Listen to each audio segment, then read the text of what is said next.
Oi, gente, meu nome é Jéssica Souza e junto com o meu grupo vamos falar sobre a NBR 8.995, mais especificamente sobre cozinhas e áreas de serviço. Para dar início, eu vou começar falando sobre os níveis de iluminância estipulados para esses dois locais. Bom, gente, a gente sabe que cada ambiente vai exigir um tipo específico de iluminação. E para esses ambientes, a iluminação necessária é uma iluminação mais clara, que vai iluminar todo o ambiente de uma só vez, pela questão de serem áreas que vão serem realizadas várias tarefas e às vezes até ao mesmo tempo. E em relação às lâmpadas que deverão ser colocadas nesses ambientes, são lâmpadas que podem ser tanto embutidas como não. Vai dar preferência da pessoa, né? O tipo de estética que ela procura. Em áreas de serviço, seria só uma mesmo, em todo o ambiente. Agora, na cozinha, mesmo que não seja necessário, mas pode sim se fazer o uso de fita LED, spots e outras lâmpadas em áreas assim que a pessoa queira destacar, queira chamar a atenção. Meu nome é Letícia e eu vou iniciar falando do tipo de luminárias e lâmpadas que podem ser utilizadas na cozinha, levando em consideração a distribuição adequada de luz, seu rendimento, estética e manutenção. As luminárias que podem ser usadas, pensando na estética, são luminárias de trilho, luminárias embutidas no teto, luminárias pendentes, luminárias improvisadas, lustras mais sofisticados, spots de trilho e spots embutidos. Existem dois tipos de lâmpadas, são as lâmpadas fluorescentes e a de LED. As lâmpadas fluorescentes consomem 75% menos energia e é um produto eficiente e econômico. E a lâmpada LED é um produto ainda mais econômico, economiza 80% de energia, dura mais de 50.000 horas e não possui materiais pesados na sua composição, além de poder achar os mais diversos tamanhos e modelos.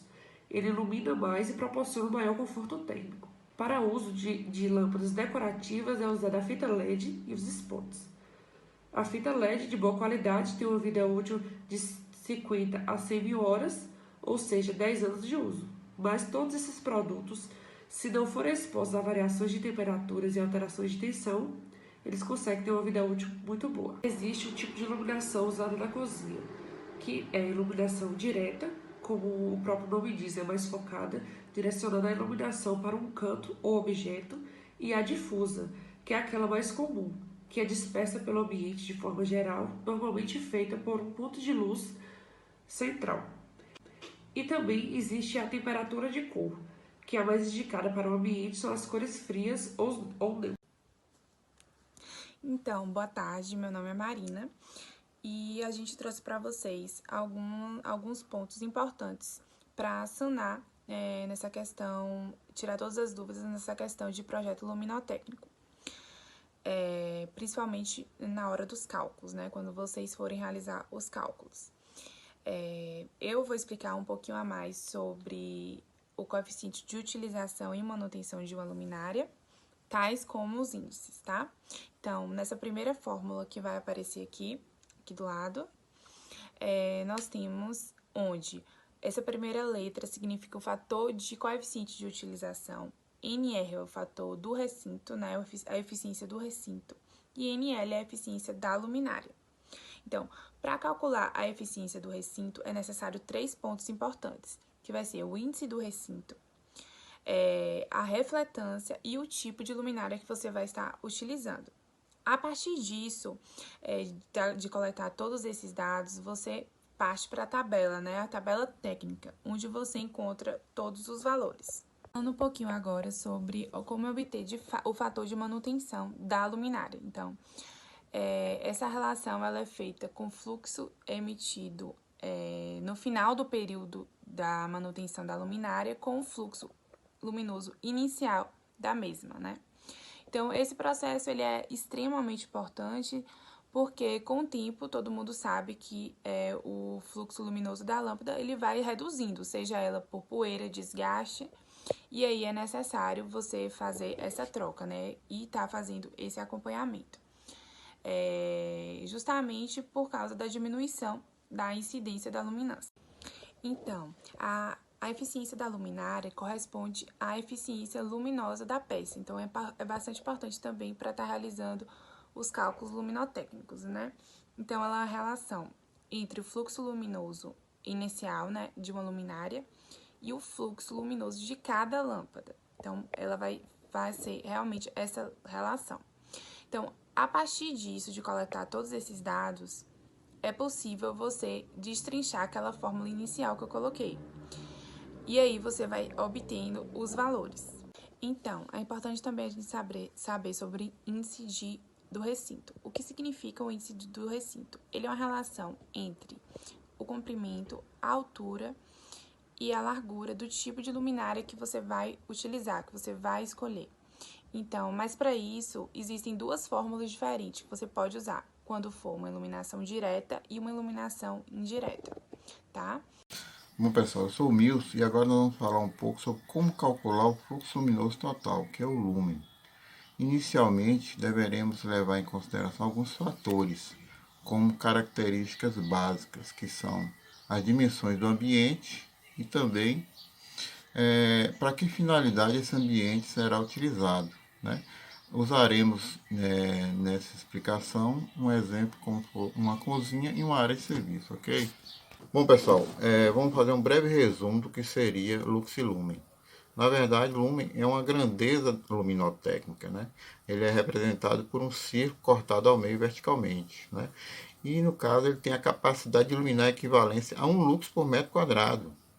Sim, o que seria o lux? O lux é a quantidade do fluxo luminoso por metro quadrado. Seu cálculo é feito pela quantidade de fluxo luminoso, que é o lumen, dividido pela área do espaço a ser iluminado, ou pela plataforma, no caso, né? Se for um caso, uma bancada, de uma cozinha, uma coisa desse tipo, tá?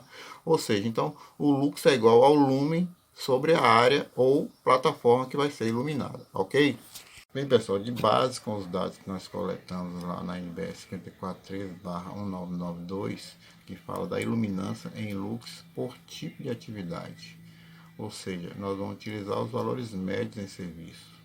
Aí poderemos fazer nossos cálculos da seguinte forma, que é o lux médio encontrado vezes a área do ambiente. No caso, usaremos como base uma cozinha com área de piso de 10 metros quadrados e uma área de bancada com 1,80 m². Ok? Agora, para ilustrar melhor, nós elaboramos uma planta e uma tabela, onde colocaremos os dados que foram levantados lá na NBR e faremos os cálculos, ok? Então, a cozinha, nós levantamos lá que o lux médio geral dela é 150 e o lux médio local é 300. Ou seja, multiplicar esse lux médio pela área que foi elaborado no projeto. No caso da área geral da cozinha, é 10 metros quadrados, ou seja, é só calcular 150 vezes 10 metros quadrados, teremos 1.500 lumen, né, para poder iluminar, de iluminação geral. No caso local, que é a bancada, o índice é 300 vezes 1,80 m, que é a metragem da bancada, teremos 540 lumens, né? Ou seja, o total de lumens, ou seja, o total de fluxo luminoso para a cozinha será de 2040 lumens. Sim, pessoal, após esses cálculos, com base a quantidade de lumens que nós teremos, aí poderemos dimensionar nossas lâmpadas e nossas luminárias, né?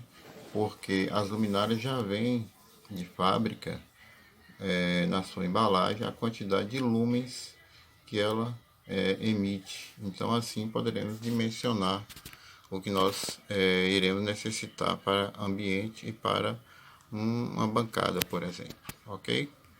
É isso, e obrigado pela atenção de todos. Olá, meu nome é Pedro e dando continuidade ao nosso trabalho de instalações 2, irei responder a pergunta de como posicionar as luminárias em um projeto. Bem, eu separei por alguns tópicos que são eles iluminação geral, iluminação localizada e iluminação de tarefa. Para responder essa pergunta, devemos definir de como as iluminações serão dispostas no ambiente. podendo ser essas alternativas que eu acabei de citar para vocês. A iluminação geral, por sua vez, é a distribuição regular das luminárias pelo teto. É a mais comum, é a mais padronizada, que a gente vê com maior frequência. As vantagens disso é a maior flexibilidade na disposição interna do ambiente, ou seja, uma disposição melhor do layout. As desvantagens: não atende às necessidades específicas de locais que requerem níveis de luminância mais elevados, grande consumo de energia, e algumas situações muito específicas podem favorecer o controle de ofuscamento pela visão direta da fonte. A iluminação localizada concentra-se em iluminação em locais de principal interesse, ou seja, são pontos específicos. A vantagem disso é uma maior economia de energia que pode ser posicionada de tal forma a evitar ofuscamento, sombras indesejáveis e reflexões veladoras, além de considerar a necessidade individual. As desvantagens é que, em caso de mudança de layout, as iluminações devem ser reposicionadas. E, por fim, a iluminação de tarefa. São luminárias perto de tarefas visuais e do plano de trabalho, iluminando uma área muito pequena. A vantagem disso é uma maior economia de energia e um maior controle dos efeitos luminotécnicos. A desvantagem deve ser complementada por outro tipo de iluminação e apresenta menor flexibilidade na alteração da posição do plano de trabalho. Então é isso. Em nome da equipe, eu agradeço. Muito obrigado pela atenção.